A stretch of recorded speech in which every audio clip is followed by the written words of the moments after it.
Hello, everybody. We're going to start. Thank you. Thank you for coming to today's talk.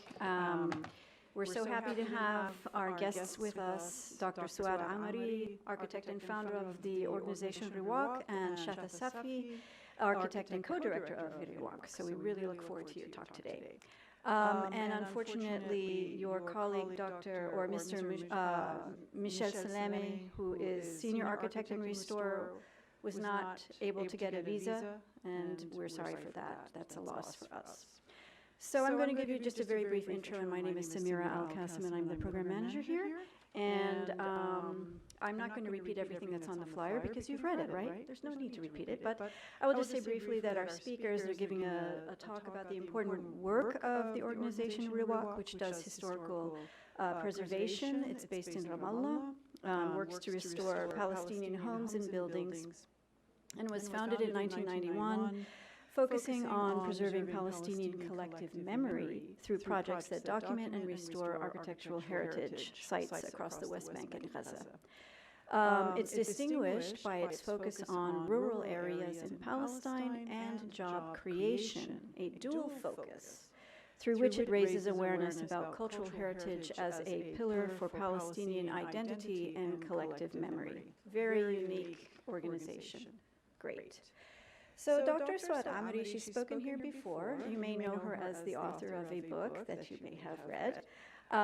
She's a conservation architect, writer, and founder of Riwaq, Center for Architectural Conservation, an organization which received the prestigious Aga Khan Award for Architecture in 2013.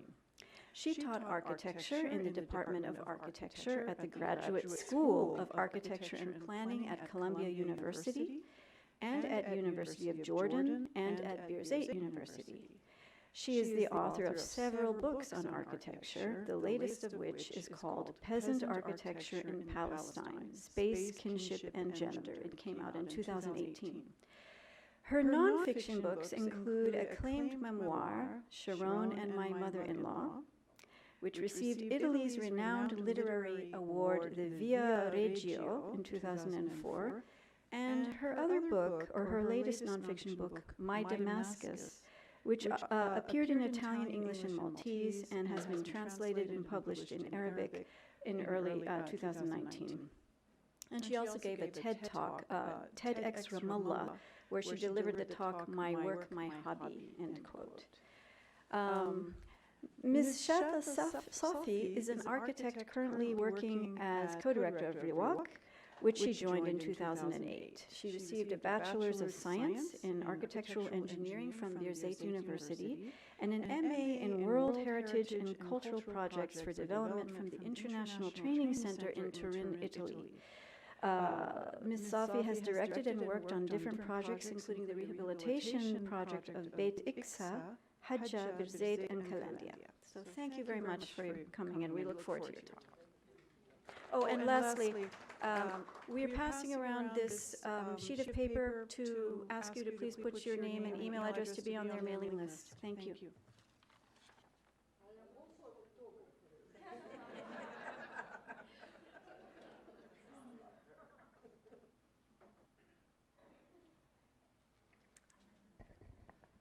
Thank you so much, Samira. Really, it feels like home. I almost know every person in the room. We have a special relationship to Jerusalem Fund. Thank you for the invitation. I have been here, my sister has been here, my husband Salim Tamari has been here. I'm here back, so it really feels like home. So I'd like to thank the director, Muhammad, and I'd like to thank Samira. I'd like to thank Ziad and Layla Deeb, who made the connection, and I'd like to Sami Al-Banna, with whom we're staying, and all our friends around. I will not actually, I'm here to introduce Shada Safi, who is the director of Riwaq. I always say that the Arab Spring did not start in Tunisia or in Egypt, it actually started in Riwaq. Because in 2011, I have stepped down from being the director from a foundation I organized. I started in 1991.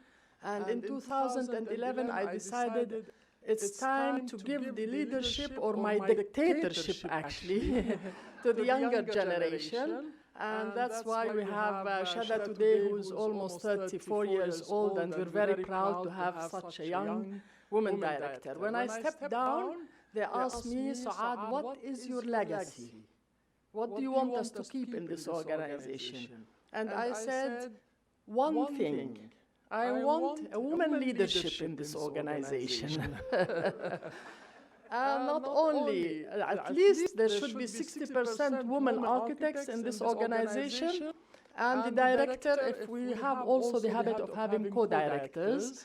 So I said we either have 2 women directors, maybe 1 man, 1 woman director, but never, never, never a man alone in this organization. Hi there. So really, what I want to say is the following. We are here because we have been, as Riwaq, invited to the Chicago Architectural Biennial, which is one of the biggest events in architecture in the world, and they have invited 70 architects or companies, firms from the whole world, and Riwaq participated. So we came from Chicago. We have installed something called the digital garden, 50 flowers, 50 villages. By the end of this presentation, you'll probably know more about it. But we at Riwaq, we have a project called the protection of 50 historic centers. So we went to Chicago and we did a digital garden. We brought 50 flowers from 50 villages, and the work was dedicated in memory of the 420 villages that were destroyed by Israel between 1948 and 1952. And many people in Chicago did not really know about what had happened to the Palestinians, how 90% of our people were thrown out of their homeland, including my family that came from Jaffa. Now, these 420 villages have always been the reason for which I started Riwaq. I said they destroyed 420, we're gonna protect 420 villages, and we started working on those villages. But I don't want to go too much there because Shada will be doing the presentation, but I'll tell you something. I have a habit of changing gears, complete gears of my life every 10 years. So, I was teaching at the University of Jordan in architecture in 1981, and then I decided to go and do some research on Palestinian village architecture. I have never been to Palestine before because my parents were thrown out of Jerusalem actually, and we became refugees in Jordan. So I grew up in Jordan. My mom is Damascene from Damascus, so I spent all my life between Amman, Damascus, and Lebanon. And like most of you here, diaspora or Arabs, we have to imagine Palestine from a distance. So I always say I became an architect because of the models I sort of constructed in the way my father described his house in Jaffa, and how when he went after the '67 war to visit his house in Jaffa, he was not allowed by the Israeli family to come in. And this, for me, was always like my dad would describe the house close in Manshiyeh, close to the sea, how he would put his towel on his shoulder and walk. So as an architect, I always say I became an architect because of that image of Palestine. I had to imagine Palestine from a distance. So in 1981, I decided to go to Palestine to cross the bridge. I got a permit in Hebrew, a language that I didn't speak, and it was the weirdest thing to cross into Palestine. I have taken a leave without pay for 6 months from the University of Jordan to do some research on Palestinian village architecture, and the 6 months have not finished yet. It has been 40-some years, and I am still there. Now, in '81, I crossed to Palestine, taught at the University of Birzeit, and then in '91, after doing the research, I decided I want to do a center to protect the remaining cultural heritage of the Palestinians, and that's why in 1991, I established Riwaq to protect the cultural heritage. Now in 2001, 10 years later, my mother-in-law come to live with me just for 40 days when the Israelis occupied Ramallah.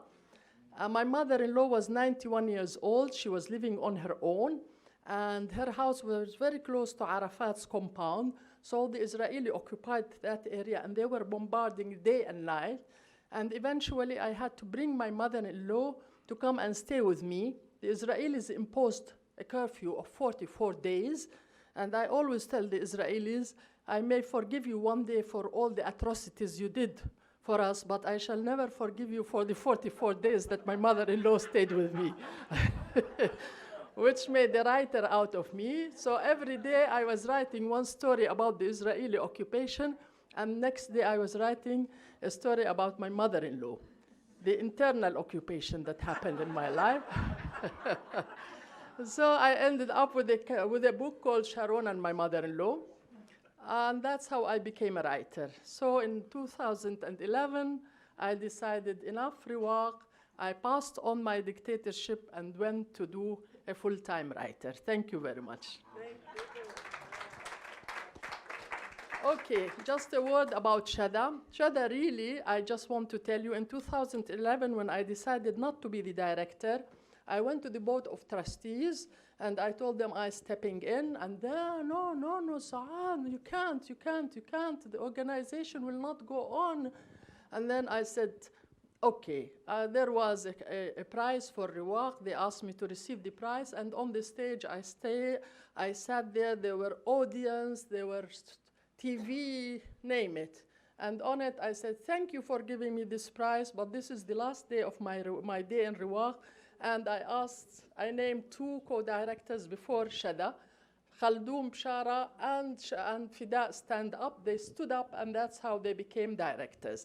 Next day, I went to Riwaq to say congratulations to them. So I said, Mabrook, but I have one question for you. And they said, Khair inshallah, shufi. I said, I just want to ask you one thing. From now, I want you to start thinking who's going to be the director after you. And they both said, Shada Safi. This was 2011. Thank you.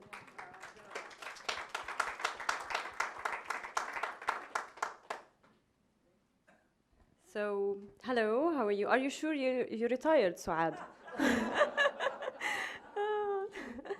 Thank you for coming. I'm Shada Safi. I'm the serious one, so the jokes are done. So I'm going to tell you more about Riwaq. So this is the heritage we deal with. We have the deserted houses and deserted historic centers, demolished or partially demolished. This is in Rantis near Ramallah. This is Betiksa near Jerusalem. You'll see this is the kind of heritage we care for. This is the kind of heritage we're losing. And we have lots of pressure on cultural heritage. There's no legal protection. We just had ratified the law in May 2018, and it still needs work to be implemented. And there was a long period of time where we were working on the law with the government and with UNESCO. There's no official commitment. The budget for cultural heritage is very minimal, is like 0.500% of the government, and there's other priorities. There's no local funding or international enough funding for heritage. There's also the massive pressure expansion, because the available lands available for Palestinians to build are less than 30% of areas in West Bank and Gaza. And this leads them to have a very minimal area to build on. So there's very high, massive urban pressure on land. So they demolish historic buildings in order to have high-rise apartment buildings, or to widen up roads, or to build mosques or kindergartens. There's also the limited awareness and local buy-in heritage and its importance, although it's very crucial in our conflict. If we're not maintaining our heritage, it's crucial. So, and also the Israelis, they managed to demolish lots and huge numbers of historic buildings in lots of villages and towns. So Riwaq decided to start with, back in 1994, with the documentation, because at that time we didn't know what we have. There was no documents, no documentation. So the journey between 1994 until 2006, thousands and thousands of architecture students were engaged into registration. So we ended up having the Riwaq National Registry. We managed to document around 50,320 buildings, historic buildings in more than 420 villages, towns, and cities. And it's database online. So each and every house in the West Bank, East Jerusalem, and Gaza is documented. And we also managed to have a series of publications because that was also crucial. Everything was written about Palestine was written by colonial and Orientalists. There was very few written by Palestinian writers. And this was really important to write about our own heritage with our own writers. So with the documentation, there was a parallel sort of process of making things on ground, creating facts on ground. Because people believed in documentation, but they also need to see things, they need to see facts. So there was the project of job creation through conservation. I'm just going to stop this. So, yes. So we managed to rehabilitate over 120 historic buildings as community centers for women association, children libraries, youth clubs, for village councils. And with that program, we managed to set examples. People need to see examples. Why is it going that way? Okay. So we managed to set examples. We also managed to create jobs because renovation is labor intensive. If you want to build a new modern wall, 80% of it will go to concrete and steel, and only 20% will go for labor. But in traditional building, 80% will go for labor, and only 20% will go to material which is originally coming from the ground, limestone, pottery. So it's labor intensive. Thousands and thousands of hundreds of job opportunities for Palestinian laborers were created through this program. And we also managed to have capacity building on traditional know-how. There was a gap. Our laborers, our elderlies were gone, so there was a gap of knowing the traditional know-how. And also, one important thing about this was creating an alternative cultural infrastructure in the rural. The rural is really rich, but it's abandoned, it's neglected. It has all the productions, it has the agriculture, the crafts. And so by doing that, we managed to create cultural infrastructure. So these are our workers. We're very proud of them. Without them, nothing would have happened. Tiling. The capacity building also of engineers and architects like myself. This is in Gaza.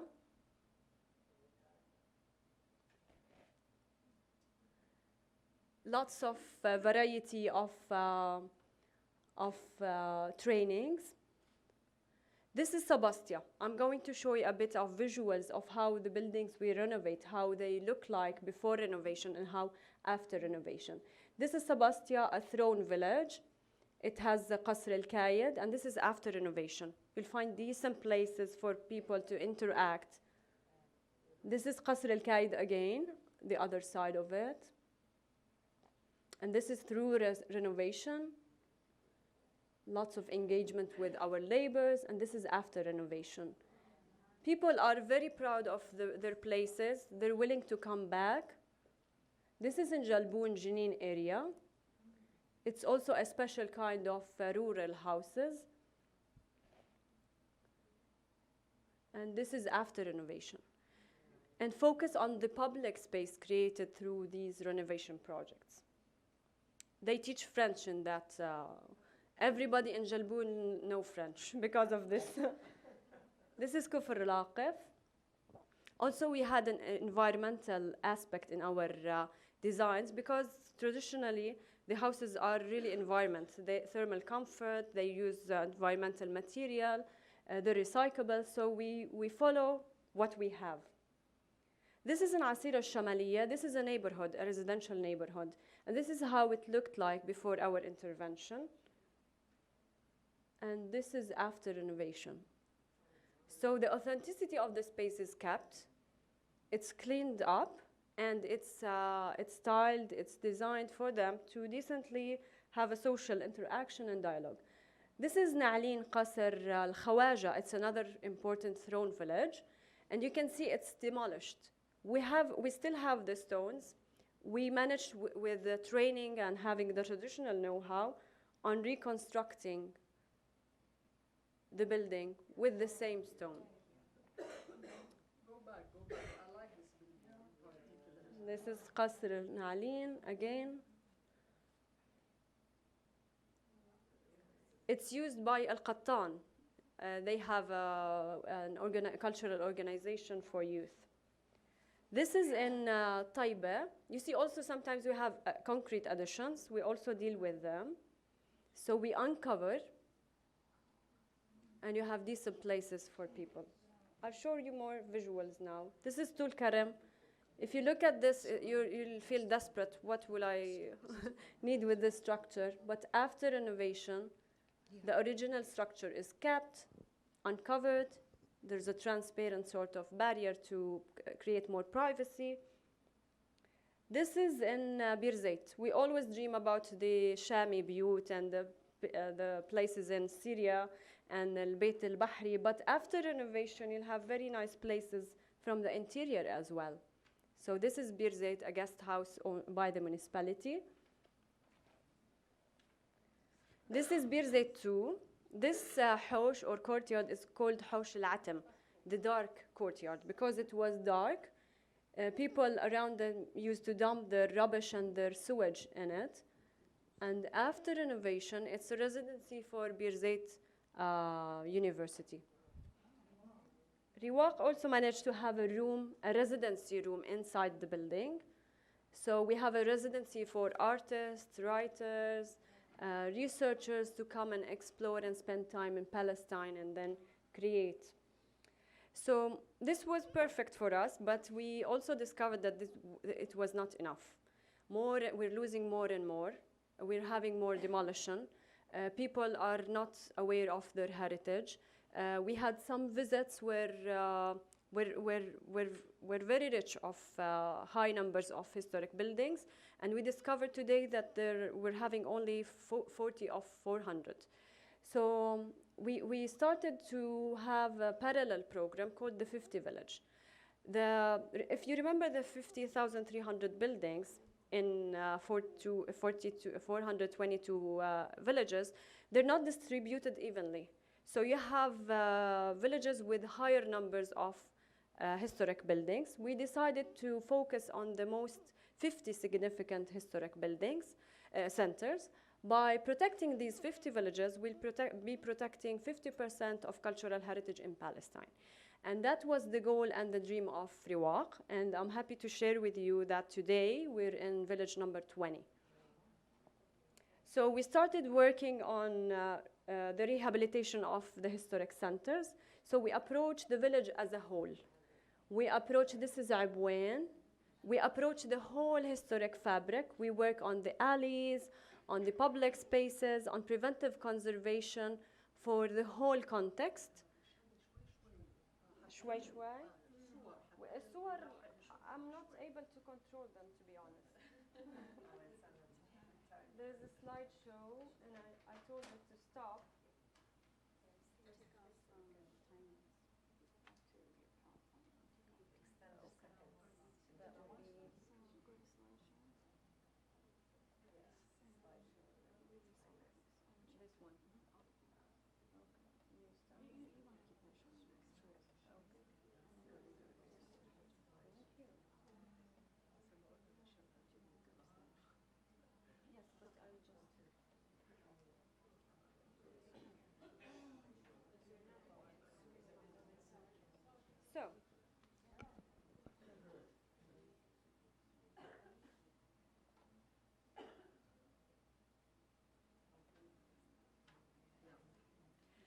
So going back to Abwain and the 50 villages, we approached the whole village. So we work on, through preventive conservation on, you know, restoring the historic fabric from the outside, the public spaces, restoring and pointing for the outside facades, doing insulation for the houses. So they're kept another 20 years. Until we find more opportunities, maybe future generations will find more opportunities for them to be restored fully. But through this program, we also work on having cultural institutions, but not only that. We have public spaces, playgrounds. We have also to deal with housing, because you can't turn a whole historic center into cultural centers. So there's housing, there's private use. So this is the preventive conservation. We enter a village, it's like this, and we protect it just from the outside. So, and we need only the non-objection agreements with the owners, because they don't have to pay. We just do it from the outside. We keep it the same. Sometimes we uncover. We redefine the boundaries, because it's crucial in the rehabilitation process. And we provide public space. When villagers find decent public space, they're more encouraged to come and restore their houses. This is a Taiba. So it's just from outside and soling the roofs. This is Bet Iksa near Jerusalem. You can see the settlement all around it. So you'll see more interventions in public space. This is Bet Iksa again. This is Ramon settlement. They're taking part of the village. So the whole ruins, through intervening into public space, we encourage people to come, intervene, and then discuss with them more potentials for full restoration. This is the Dahriya near Hebron, in Hebron area. This is Jama'in. And you can see our projects are distributed in the West Bank, north to east, to west, to, to south, and also in Gaza and East Jerusalem. This is Rantis, the one I showed you very earlier. After preventive conservation, it will look like this. So we redefine, sometimes we rebuild. We do roof installation, because if water is not coming through the building, it's protected for another 20 years. So this is more about the common spaces, because traditionally our villages used to have some sort of intact historic fabric, and they leave the agricultural fields, because this is where they produce, and also for protection. And they used to have common and shared spaces, productive common spaces, where they make food, where they wash their clothes, where they interact, where they have their weddings and their Salat al-Jum'ah and their gatherings. But it's becoming different now. People are seeking more independency, more privacy. Individualism is more into the people, so we're losing the sense of shared and commons. And with that, we're losing also the social cohesion and the social dialogue. So our projects are trying to recreate spaces for social interaction and social dialogue. This is in Hajjah. This is the Jama'a, the mosque plaza. Lots of festivals were organized throughout the rehabilitation process. And lots of playgrounds, because we believe if the young generations are living within their heritage and is part of their daily life, they'll have more sense of belonging, and they'll consider it in their future, because they are the future decision makers. This is in Sebastia, the colored tiles. This was one Ramadan iftar we had with music. Lots of storytelling and oral history sessions. This is Taiba again. This is Salfit, elderly. So also, as I told you, because the concept was not to recreate a whole cultural hub. We have a cultural hub, but you can't turn the 400 building into cultural organizations. So we also have to have mixed use. And we believe if there's an owner who lives in the house, who breathes in the house, who takes care of the house on a daily basis, on a seasonal basis, it's protected. This is the ultimate goal and ultimate level of protection. So we needed to bring life back. So we worked with the owners on the concept of auna, reciprocity. People used to gather when they build a traditional house. They used to do the roofs together. And with kind of celebration, they have to cook and celebrate. So there's a sense of gather and common and shared in doing in building each house. And I was told with by one Palestinian Lebanese friend that the dabke came from people being on the rooftop, shoulder to shoulder, and doing the stamping of the roof. So that's how dabke came. So this sort of, building things together is the concept that we worked with owners of historic buildings. They owned their houses. They didn't have enough resources to renovate. So we provided material, designs, and they provided labor. And most of the time, it was themselves and their family working to do the rehabilitation. So instead of making one house, we could make 2 or 3 with the Aune thing. So this is some of the housing projects we had. This is in Hajjah. And they were very proud of the thing they created themselves. It's them, their hands. This is in Hajjah too. And lots of families were back into their historic buildings, living and expanding. More houses, more housing.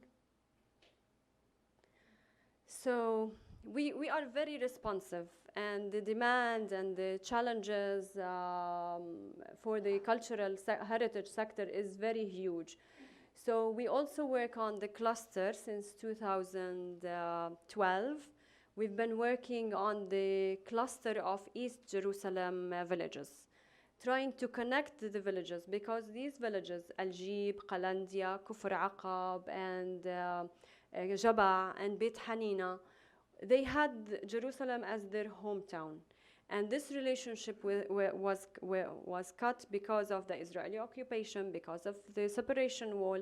So there was some sort of cut in their own relationships and their own relationship to their hometown. So by approaching the restoration project as a cluster, we try to connect these villages together. So whatever would be produced in Al-Jib would be marketed in Qalandia. What kind of common services will be in those villages, and we'll connect them together. These are the villages we're working on right now: Al-Jib, Qalandia, Kufr Aqab, and Jaba, and Beit Hanina. And the idea of connection through their historic centers and through production chains, through community relationships. And this is beyond physical, because the physical, we know all the physical challenges, but what about the non-physical? This is an oral history session in Qalandia talking about its historic relationship with Al-Jib and what kind of products they were traditionally selling to Beit Hanina. I'm going to show you Qalandia, this video. Qalandia is known for the checkpoint, for the airport, for the camp. But nobody knows that Qalandia, the village, exists.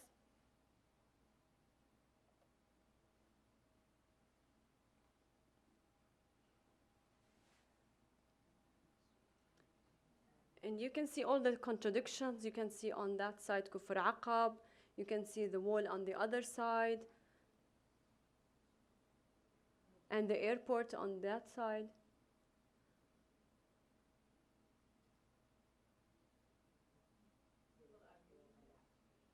Yes.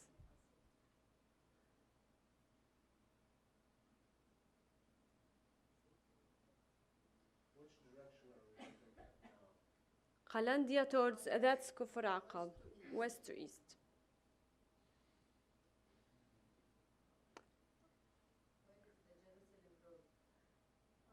On the other side, it's cut. They can't enter from that side to this side. They're cut from it. From Ramallah, it's 10 minutes away. And then to Al-Jib, if you know Al-Jib checkpoint, you go to the roundabout and then to Al-Jib checkpoint. Most of the people see this house, Al-Huqiyya, from the road when you approach the roundabout, if you're familiar. And we're doing the renovation for the 20 rooms of this building to be occupied by cultural institutions. Thank you. I hope it was not too long. And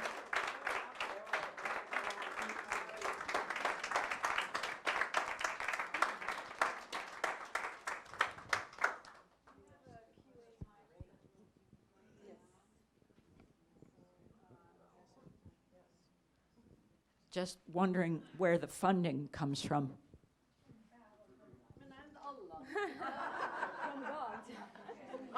Allah Kareem, Allah Kareem. Go ahead, I just... so for the around 20 years or maybe less, a little bit less, we had a majority of our funding from the Sweden government. And we knew we had to verify, and we can't depend on one source. So we had today we have third of our funding from the Arab Fund, from Kuwait, which are also Palestinians contributing to the Arab Fund. And we have third of it international funding. We apply for grants, European grants, EU, British Council, Sweden government, Belgium, Norwegians. And our last third is from Palestinians, individuals who believe in Riwaq and have a responsibility in preserving their own heritage. We fundraised, we had two fundraisers back in 2015 and 18. And we had a statistic. In 2018, we managed through one night with this presentation to have around $220,000.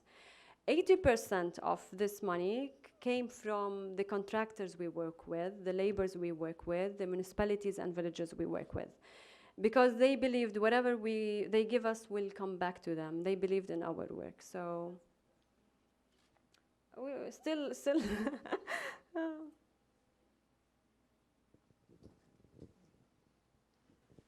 Thank you for your presentation.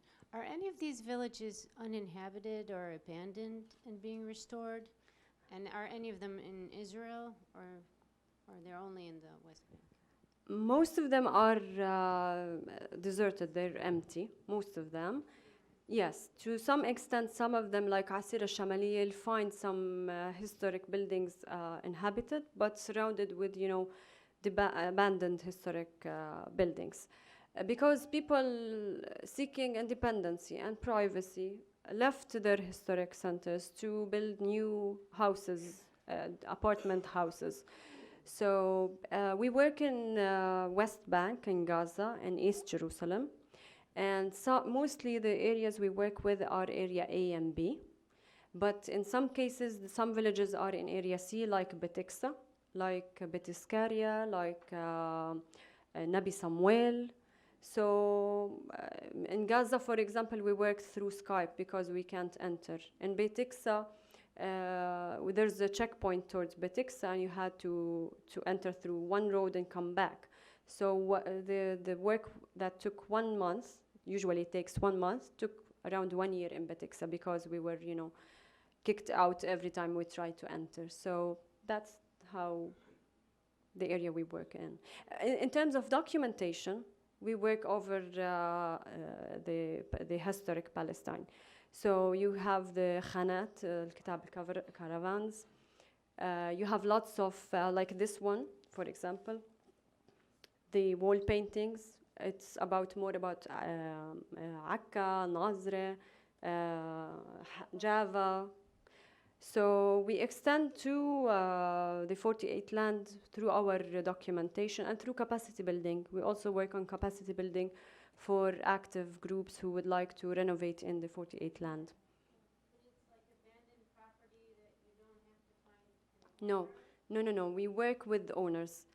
We start with, with an agreement with the village councils, and they facilitate our relationship with owners. They give it for the community use for 12 years if they're not willing to use it, in return for the money we put for renovation. If they're willing to use it, they contribute to the rehabilitation process. The ownership is sacred in Palestine, you know why. So we deal with owners. Each owner, and because of fragmented ownership, the village councils and municipalities facilitate this relationship. Yeah, I just want to say something. I always say that Marriage. marriage. In our work, we have managed to find a happy marriage, which normally doesn't exist, as you all know. The happy marriage is the following, that if any one of you have an old house in one of these villages, we come to you and say, are you willing to give us the house to renovate, to give us the use of the house for 10 to 12 years, depending on the amount of money we put in it. We could put 100,000, 150,000, and then we meet with the community and find their NGOs, all the organizations that already exist in this village, and ask a woman organization, would you like to use this beautiful historic building for 12 years without paying any rent? They all both look at us as crazy people, which we are. So the owner is very happy because they give their building and it's renovated and it comes back to them in 10, 12 years. And the NGO is very happy because they're using, instead of sitting in a ugly concrete building, they sit in this beautiful palace for 10 to 12 years, after which they agree with one another. After 12 years, either the owner asks the organization to move out, and then they use the space for themselves, or they agree on a rent. So this has been really very, very beautiful and working. The other thing, as Shada said, because it is job creation, we have asked the contractors not to bring workers from other villages, if possible. Meaning, when we give the contracting points, we look how many workers they have hired from the village itself. And depending on the number of community people who have participated, they get a higher points. And also we ask them to hire architects, especially if there are any women architects in the village, to hire them part of the organization. We also do training for the architects and for the workers. So the village really, at the beginning we were very theoretical, coming from Birzeit University, giving lecture, and everybody was like, sleeping and that. And then we decided the only time people will care about their heritage is when they start benefiting from it. I'm glad to say that we have, when we showed the Birzeit house, the one you said about, the guest house, Assis. yeah. It's her father's, it's their house. So people get very happy when they see their grandparents. And now actually people started taking the initiative. As Shada said, we have a housing project. We go to these neighborhoods and say, if you're willing to put whatever you put, 5,000, we put 5,000. You put 10,000, we put 10,000. And we count their labor as work because sometimes they don't have the cash. So renovation has to be really serving the community. For us, it's more about people than the stone. So I think because of that, now we have waiting list of people asking us to renovate their village or renovate their house, and so it goes. Thank you. Could you tell us a little bit about the historic time? I'm right here. Penny. About the historic time period when most of these villages were built, or the range of time period. Thank you. Usually the heritage we deal with, we call the living heritage. It's not archaeology. So it's coming from the area of Ottoman and late Ottoman, like 1850s until 1920s. And before that, I mean 1917 or so. And we also deal with the historic buildings with the area of the British Mandate as well, because they have similar, we call them the single historic buildings. because they have similar characteristics as they followed the traditional peasant houses with more sophisticated elements. So this is the area we deal with. Some areas we also have Mamluk sites or Mamluk buildings like the Mamluk Khan in Bir Zayt. Archaeology is more with the Ministry of, under the authority of the Ministry of Tourism and Antiquities. So we deal with the living heritage that can be adaptively reused. This is the period we deal with. Thanks for the presentation. Over here, sorry. Sorry, I can't trace I trace the hands normally. Yes, تفضل. Thanks again for the presentation. I actually went to Palestine last year, and I got to go around with one of the architects. And this is really an amazing organization. I have two questions. First of all, I don't think it's really well publicized that a lot of the stone in Palestine is the best stone in the world. That's why we're here. Unfortunately, a lot of it is being stolen in the rock quarries and sent, you know, all over the world, illegal settlements in Israel and everywhere else. So my first question is about sourcing of the stone. Do you use it just locally in the villages? Do you run into problems with that? And the second one is the tension with preserving cultural heritage and then economic development. Like, unfortunately, one of the major employers in the West Bank are illegal settlements and the wall. And so when you choose projects, are they done partly in mind of, you know, creating jobs or providing opportunities like down the line and renovating villages? Thank you. So the shift that Riwaq managed to create is not looking at the physical and the stone. It's just a tool for socio-economic development. So job creation is one real issue. Unfortunately, the laborers in Israel or in the 48 land are paid by Israelis 4 times what we pay. So it's also challenging, but we try to localize our material. So we don't import any material.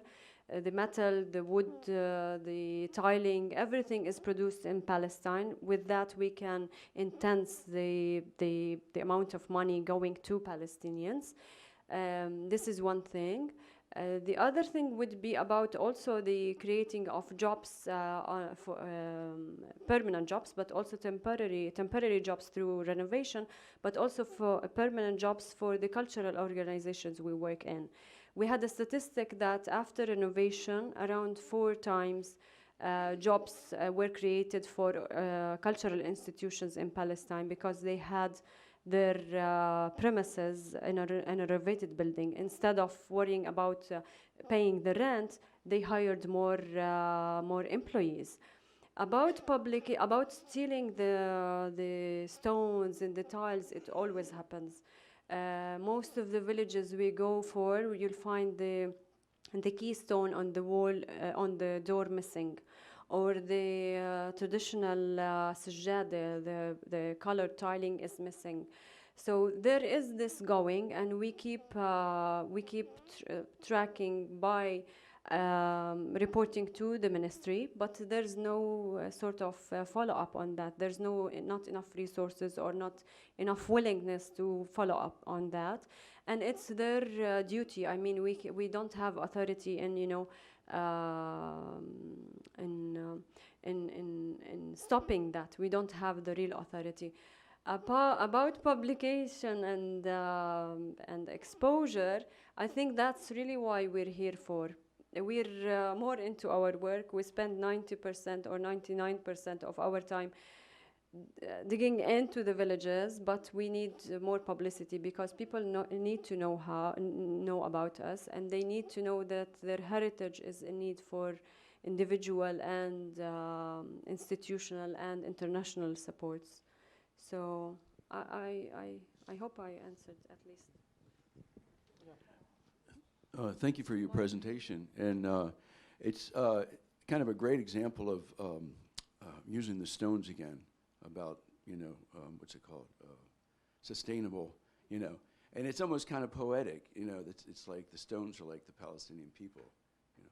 But is there is there mortar on the stones? Do they have to be cleaned off? And another thing is it possible that they were used before, like more than one time? There's no way of telling, I guess, right? No, there is. Oh, okay. There's We'll take always the recycling of stone. So you'll find in a Byzantine column used in a Ottoman house for more structural, or put in another way. You'll find more ornaments that is definitely not from the Ottoman period, put into peasant houses. So there's the recycling, because people used to live there, and they were the builders, they had the different layers, and they were adaptive to their needs. They didn't, I mean, the concept of heritage and preservation was not the issue. The issue was, you know, living. For stones also, we use the traditional stones. So we have special stone. There's the Asira stone, there's the Birzeit stone. Different stone works better for different climates. The Gaza stone is totally different than what's in Hebron or what's in Jaffa. So by also working with the traditional stone, we follow the adaptive reuse and the adaptivity of the restoration process, or the. Do they have to be cleaned of old mortar? Or, you know about the nuts and bolts? It's like when you get a brick off a building, sometimes it has the mortar, and you have to. Yeah, yeah. Yes, Kind of yes, challenge yes. to clean it without breaking it. Yes, we You know, the one craft that was still left in Palestine is really stone, building stone. People are we haven't lost that craft. Most of the buildings. I mean, the first Intifada, people wondered where did the stone come from, but you know, it's just like everything. We're sitting on a mine of stone, and as was mentioned, it's one of the economic resources also for the Palestinians. So we do have the tradition. We have lost the tradition of carpentry, for example. All the tiles that Shada showed. The building vaults. And yeah, we have a book here. Actually, I'd like to later on to have a look at these books. For example, one of the things we did is, as you know, in the Mediterranean area, we all have what we call sijadi. You have these patterns. You know, you go to Beirut, you go to Haifa, you go to Jaffa. The tiling carpets. Ramallah, wherever you are, you find these. So what we did, there was a factory in, close to Jerusalem, in the Ram area. They used to make these. So we went to the guy. Why did you stop? He said, because, you know, it's handmade, it's very expensive. We have all these cheap material, you know, tiles now. So we said, what if we helped you to come back and do this? So he says, well, it's expensive. First of all, I don't have the molds, because these are hand poured. So I told him, what if I went to Damascus and brought you the mold? So he said, okay, if you do it, this is how they do it. It's a handmade tile.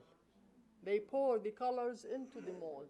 So actually, I went to Damascus, and we brought new molds back to Ram, and then we told them every project they do, we trust that we're gonna buy it from you, these tiles. And after which they became very popular, actually.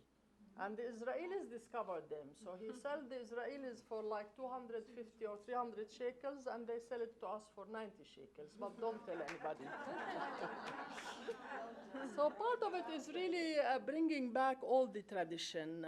We have lost the tradition also of blacksmith. And Chada went very fast. There also, from Belgium, people came to re-educate us on how to do the old blacksmith work. So there is a lot of work going. We try, you know, the organization goes from the very academic kind of work. We have published almost 22 books on Palestinian cultural heritage. And I'm going to leave that one. This one is one of my favorite. It's about the art of ceilings, colored ceilings. Ornaments, and we traced the history of it, and there were a lot of craftsmen who came from Lebanon actually, and from Istanbul, came to Palestine, and these artists used to go around from, Akka, into Nazareth, into Beirut, into Seda, Trablus. So it's very interesting tracing the history of these through crafts. So it's originally from Istanbul. Yeah, yeah. Nazareth is rich of Nazareth those. is very rich. So, Sorry. No, Israel, the government of Israel was responsible for the destruction of all the towns, all these. Yes, 400, yeah. And How come they are allowing now the reconstruction? okay. Yes, Shada, go ahead. so no, it's the same question, which was, first you just answered my first question with how did you relearn all of these trades, and did you go to the refugee camps and ask people if they asked their father how houses were built? And the second is the exact same question, which is, I see in East Jerusalem houses that are a mess, and if they try to fix it, the Israelis come in and destroy it because they don't have a permit. So how is that happening? I think we have to make a little bit of geography so we don't get lost. Okay, we have the Gaza Strip is one story, and then you have the West Bank is the second story. Now, in the West Bank, as you all know, the West Bank is divided into area A, B, and C. This is with Oslo Agreement. A and B are the built-up areas, meaning A is Ramallah, Beit Lahem, Beit Jala, all the cities, all the built-up areas. And they're really very, very small. The city limitation in Ramallah, for example, or in Beit Lahem have not changed since 1965. The city has not, the Israelis will not allow the Palestinians to expand within their city limits. Just to give you an example of Ramallah. Ramallah has 30% of its land as Area A, while 70% of its land is Area C. Now, the Israelis have control over Area C. Palestinians cannot build. So from the West Bank, 64% of the West Bank, we are not talking about historic Palestine, we are talking only on the West Bank, which is under Israeli control. We cannot build, we can plant. Of course, the olive trees are there, and people plant, people take their plants, their olive trees, but nobody can build there, and many times, if you build, they destroy it for you. So we are working actually within the areas of the 30%, and these belong to the Palestinian Authority. So you need a permit, you get it from the Palestinian Authority. So all what you saw is really in the Palestinian Authority. Now, Jerusalem is another question. Jerusalem, East Jerusalem, as you know, belongs, the municipality of West Jerusalem is under the jurisdiction. Now, it's not occupied. East Jerusalem is not occupied. It's occupied, but it's not annexed. The people in Jerusalem belong to the municipality. So anything you want to do in East Jerusalem, you have to go to the municipality of Jerusalem. We have done work in Jerusalem ourselves, and we have been stopped many times. But eventually, in the law, conservation, restoration does not need a permit, and this is where we get away with it. Now, Israel is a completely different story. The Arab community from Jaffa, where my family comes from, I am in contact with them. The Israelis, Jaffa now belongs to the Tel Aviv municipality. If you want to do any kind of renovation in Akka, Haifa, any Arab community, you are not allowed to. They don't give you a permit. So what happens? The house deteriorates, the floor collapses, then they declare it as an area which is dangerous. And that's where the private sector, Israeli private sector, if you go to Jaffa now, there is a lot of gentrification in Jaffa, taking the houses of the Arabs by preventing them from doing the... So each part, we are working in the West Bank, mostly in area A, C, where we don't deal with the Israelis, or they have no jurisdiction over us. Area B are the villages. Okay, there are towns, I think 40,000 is the number, مش عارفة. And some are defined as cities, some are defined as towns. Yeah, B is like area A, the exception that the Israeli security forces can come in, but actually they come to A and B and C and G and W and X and Z, and as you all know. So the map also, you can see the map, this is the villages we work in, this is the amount of lands, and this is the fragmentation, you can see. Now, before you answer all the question and before we lose you, we may look innocent here and academic, but actually we have a paper for you. Those of you who would like to donate to Riwaq or make a pledge, we would really, really appreciate it. We're gonna leave it over there. For privacy reason, there is an envelope there. If you care, you can just put your name and the amount and we will follow. We have a mukhabarat system that follows very closely. We have learned from our neighbors.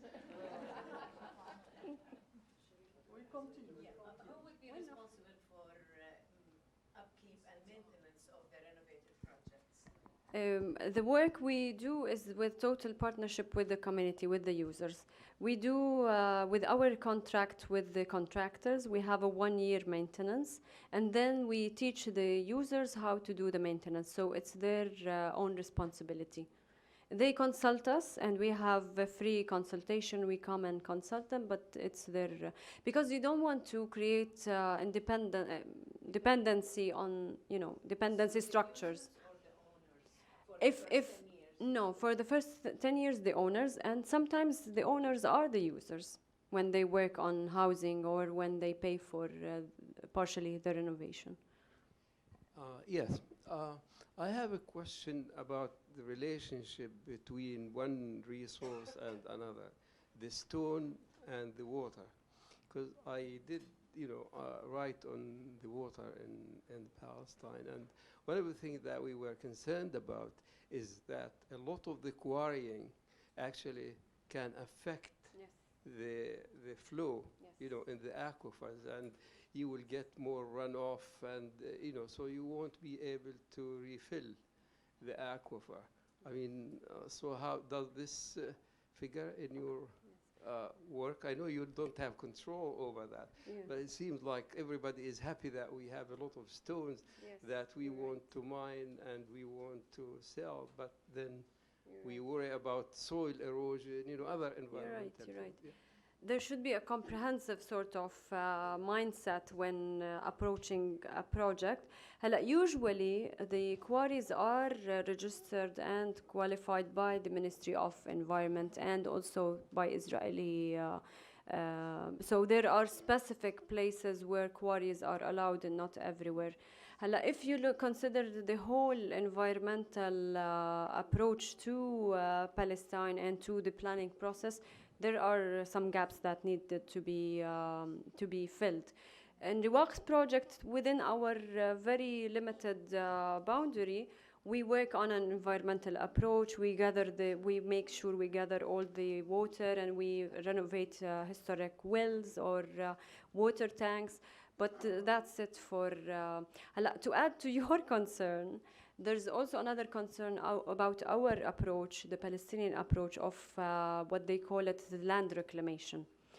They do rehabilitation for lands, and sometimes they use aggressive machinery into cutting the levels, which hugely affect the natural water collection.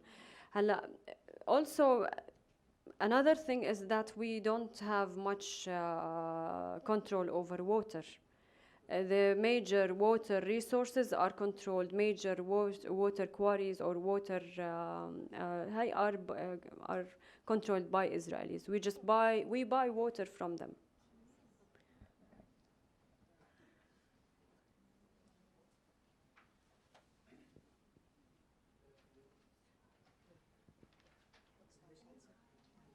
Thank you. I just wanted to ask you, or just sort of chime in with Sharif's point. I saw a documentary a few years ago by a filmmaker named Muayyad Alayan and someone else about the problems created by the quarrying of rocks, of stones. and how it's creating all these respiratory problems for people. So I was just kind of wondering if that, I mean, what you do is beautiful. Your organization, with the work, the concept of it, and the outcome is just beautiful and uplifting. But at the same time, do you have discussions or ideas about the future of this field and the methodologies that can become more climate? I mean, we all have to, we ask ourselves these questions, but do you and your organization have that discussion? We do actually, but not to the extent that can change, but to an extent that can create dialogue and can guide us through our work. We have lots of environmental approaches. So we use rammed earth, we recycle dams and stones through our work. And in some villages, in some cases, like Jaba, for example, it was highly affected by the stone quarry on the side. The pollution was really high. So we had a course with the Birzeit University with students over 6 months discussing this issue. But to tell you there was good concrete solutions for this, you need to work with investors, you need to work with government. And this is not beyond us, but at the moment it's, it's on the outer circle that we need to expand to when we have enough resources and time and money and everything. Follow-up to that. So is another part of what's maybe on conventional financing is what I'm thinking about. If money is presumably one of the things that prevents Riwaq from doing as much as it might want to or be able to do, is there any thought to using conventional financing, whether from Palestine or elsewhere? It's not only the issue of money, because the rehabilitation process, if you look at it, it's not the responsibility of Riwaq by itself. It's a combination of Riwaq's work with the commitment of the government, with the agricultural institutions working on the same thing, with the community and social, because we're not experts we're experts in conservation and rehabilitation, but we believe it's a process of collecting in partnership with other specialties. So it's not only the issue of money, it's also the issue of complementary and partnership with others. If all Palestinian organizations, which many times they're very good organizations, work together, I think they'll have a multiplier effect that will solve many of the issues we're discussing right now.